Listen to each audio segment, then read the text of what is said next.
good to be with you again. My name is Father Ken Barker from the Missionaries of God's Love. I want to share with you an image that will help us get into the spiritual life. Because what's most important is our starting point. Our starting point is not earning points before God, trying to climb up a ladder of perfection and to make that our aim. It's rather the other way around. Our starting point is to know God's love and experience His love in our hearts. As it says in 1 John, this is the love I mean, not our love for God, but God's love for us. He sent His Son to be the sacrifice who takes our sins away. And so this image is from The Man of La Mancha, the story of Don Quixote.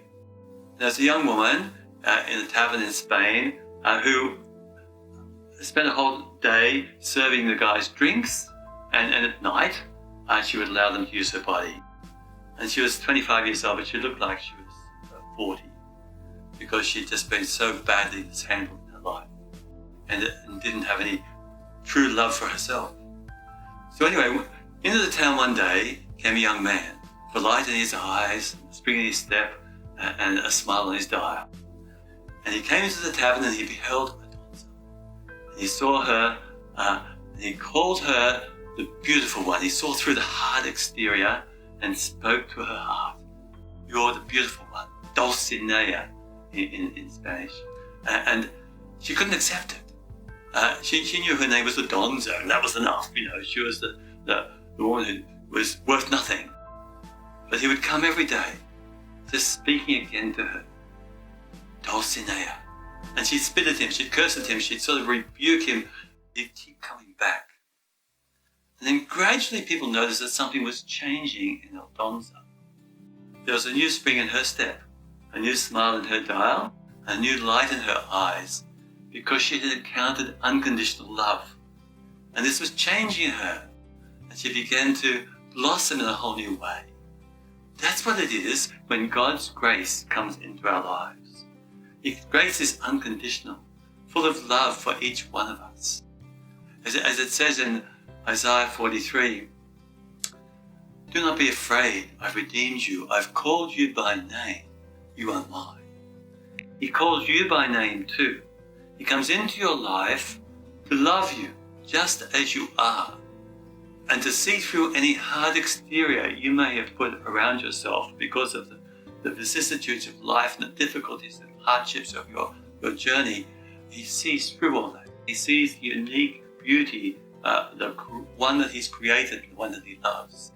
And He calls forth the goodness that is within you. And He gives you the capacity to break out of your previous state of being in bondage. This is God's purpose for each one of us. He wants to recreate us by His love. And so that's why we're calling it becoming fire. Because His fire will penetrate into our lives, change, make us new. So that we in a sense become fire like He is, the fire of His love. Jesus said, I've come that you may have fire. I've come to the earth to bring fire to the earth, and how I wish it were blazing already.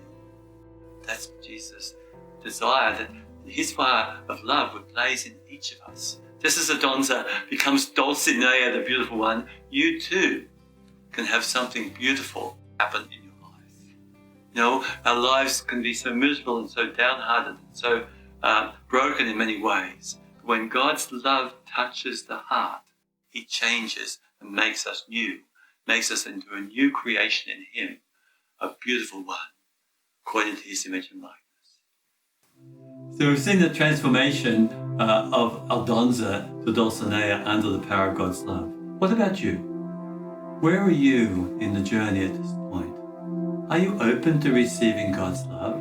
What holds you back? I want to talk more about that in the future, but right now, what holds you back from really receiving God's love?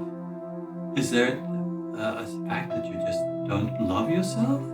Or is it that you've had bad experiences in life that make it difficult for you to say yes to God's love? What's holding you back?